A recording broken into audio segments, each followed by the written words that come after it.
Sino yung mga protective factors? Okay? Bakit importante ito? Kasi sila yung mga posibleng pipigil. Okay? Hindi ito automatic. O halimbawa, yung isang tao nag-iisip ng ganito, saktan yung kanilang sarili. Tapos ikaw, kaibigan, sasabihin mo at tatawagan ko yung mga magulang mo kasi sila yung protective factors. Hindi po ganyan.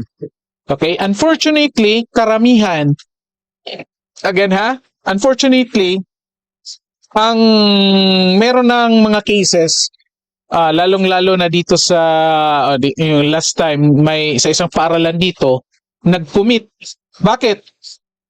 Tinuloy niya yung desisyon niya kasi ang ginawa ng paaralan, tinawagan yung pamilya niya, mga magulang niya. Nung dumating yung mga magulang niya sa paaralan, doon na niya ginawa.